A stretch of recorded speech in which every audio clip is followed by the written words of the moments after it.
ایک بھائی نے کویسچن کیا ہے کہ رزق کی تنگی پر بہت پریشان ہوں، کشادگی کے لیے کوئی عمل بتا دیں۔ دیکھیں یہاں دو طرح کی چیزیں ہوتی ہیں، ایک تو وہ کہ جو اصل شرع ہے اور قرآن اور حدیث نے ان کو خاص پریشانیاں اور مصیبتیں دور کرنے کے لیے نشاندہی بھی کی ہے، لیکن وہ ہمیں سمجھ میں نہیں آتی، اور ایک وہ ہوتی ہیں کہ جو بہت آسان سی ہوتی ہیں، اور اس میں جس کو محاورتاً کہتے ہیں کہ ہینگ لگے نہ پھٹکڑی اور رنگ بھی چوکھا آئے، ہم اس کی طرف پہلے بڑھ جاتے ہیں اور عمومی طور پر پریشانیاں ختم نہیں ہوتی۔ اس تمہید کے بعد گزارش یہ ہے کہ اللہ تعالیٰ نے واضح فرمایا کہ وَاسْتَعِینُوا بِالصَّبْرِ وَالصَّلَاةِ، جب بھی مشکل آئے پریشانی آئے تو صبر اور نماز سے مدد طلب کرو۔ تو ایک تو آپ 5 وقت نماز پڑھیں گھر میں،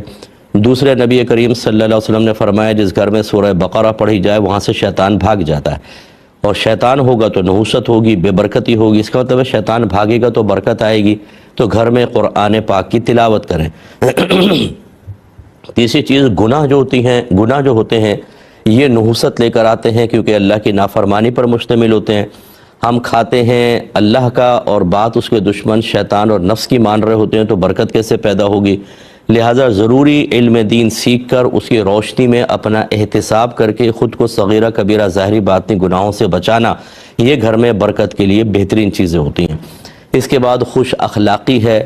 اور کردار کو بہتر بنانا، اس کے علاوہ اپنے رشتہ داروں سے اچھا سلوک کرنا جس کو صلہ رحمی کہتے ہیں کہ یہ رزق میں برکت کا سبب بنتا ہے۔ لیکن جیسے میں نے عرض کیا کہ یہ کام ہمیں بہت مشکل لگتے ہیں، کون نماز پڑھے، کون قرآن پاک، تو ہم کہتے ہیں کوئی وظیفہ دے دیں، بس یہ سب سے آسان چیز ہوتی ہے کہ وظیفہ دیں، نہ نماز پڑھیں، نہ روزہ، نہ اللہ کی مانے، نہ رسول کی مانے، نہ قرآن پہ چلیں، نہ حدیث پر چلیں، اور ایک دم ہمارے گھروں کے اوپر سونا برسنا شروع ہو جائے۔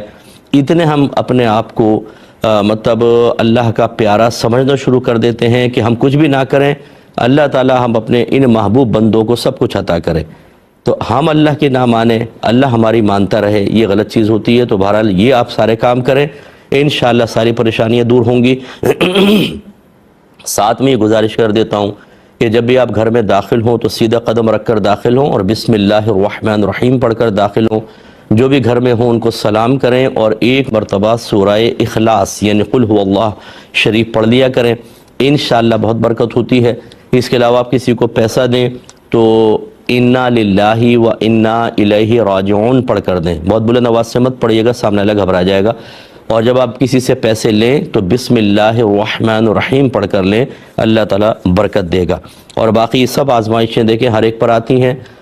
نبی کریم صلی اللہ علیہ وسلم فرماتے ہیں کہ سب سے زیادہ آزمائش میں انبیاء علیہم السلام مبتلا کیے جاتے ہیں، پھر جو ان سے قریب ہیں، پھر جو ان سے قریب ہیں۔ اس کا مطلب ہے پریشانیوں کا آنا یہ ہمیشہ کوئی اللہ کی ناراضگی کی دلیل نہیں ہوتا، بلکہ یہ اللہ تعالیٰ کی خصوصی رحمت کے نزول کی علامت بھی قرار دیا گیا ہے۔ تو ہمت کر کے تمام کام کریں، اللہ برکت دے گا۔ یہ کہتے ہیں کہ ہمارے یہاں کچھ قومیں ہیں جو شادی میں لوگوں کو آمنے سامنے بٹھا دیتے ہیں اور ایک تھال بیچ میں ہوتا ہے ہر ایک کے آمنے سامنے کے، اور اس میں وہ کھانا وغیرہ ڈال دیتے ہیں۔ اب سامنے والا اجنبی ہوتا ہے، ہمیں کچھ نہیں پتہ ہوتا کہ وہ زانی ہے، شرابی ہے یا جواری ہے، سمجھائیں تو کہتے ہیں کہ جی ہماری ذات میں تو ایسے ہی کھلایا جاتا ہے۔ اور بعض اوقات تو مسجد کے امام صاحب بیٹھے ہوتے ہیں، سامنے کوئی موالی سے آ کر بیٹھ جاتا ہے اور ایک ہی برتن میں کھانا ہوتا ہے، کیا حکم شرع ہوگا؟ دیکھیں بہرحال اگر آپ یہ سمجھتے ہیں کہ سامنے والا بعض اوقات اپنی حیت سے پتہ چل جاتا ہے، گندے سے کپڑے پہنے ہوئے ہیں، غلیظ قسم کے دانت ہیں، یا کوئی جسم سے اسمیل وغیرہ آ رہی ہے، اس قسم کے شادی بیاہ میں جو گاؤں وغیرہ ہوتے ہیں وہاں پر تو یہ اس طرح کے بھی لوگ آ جاتے ہیں۔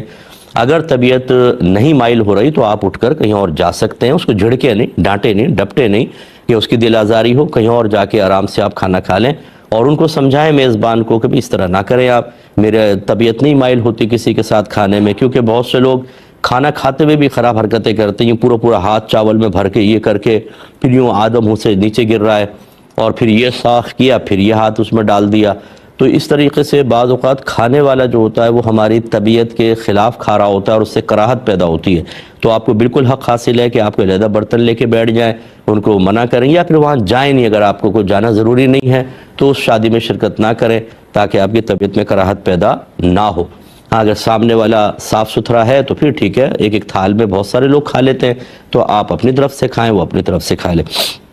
یہ کہتے ہیں کہ بعض اوقات شادیوں میں بہت دیر سے کھانا شروع کیا جاتا ہے، تو بعض لوگ تو واپس چلے جاتے ہیں، بعض برا بھلا کہتے ہیں، عورتیں بچے بہت پریشان ہوتے ہیں۔ اتنی دیر کرنا کہ مہمان بھوکا ہی چلا جائے، کیا حکم شرع ہوگا؟ دیکھیں، جان بوجھ کے تو میرے خیال میں کوئی بھی دیر نہیں کرے گا، اپنے مہمانوں کو کوئی بدظن کرنا نہیں چاہے گا۔ بعض اوقات ایسا ہوتا ہے، ہمارے ساتھ بھی ہوا کہ کھانا آنے میں لیٹ ہو گیا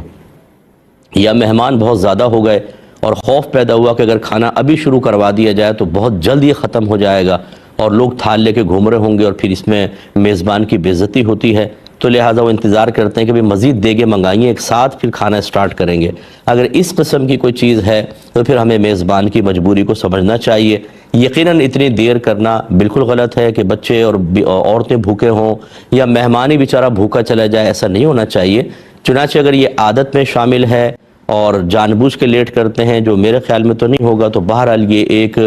گناہ کی صورت بھی بن سکتی ہے کہ خواہ مخواہ مسلمانوں کو تکلیف پہنچانا، جبکہ وہ بیچارے اذیت اور تکلیف میں مبتلا نظر بھی آ رہے ہوں۔ اور اگر شرعی مجبوری ہے تو میزبان سے پوچھیں کہ شرعی مجبوری ہے تو پھر صبر و تحمل کرنا چاہیے۔ ہماری بہن نے پوچھا کہ شوہر ریٹائر ہوئے اور پیسہ بینک میں رکھوا دیا ہے۔ یہ کل بھی ہم نے آپ کو اگر پروگرام دیکھا ہو تو جواب دیا تھا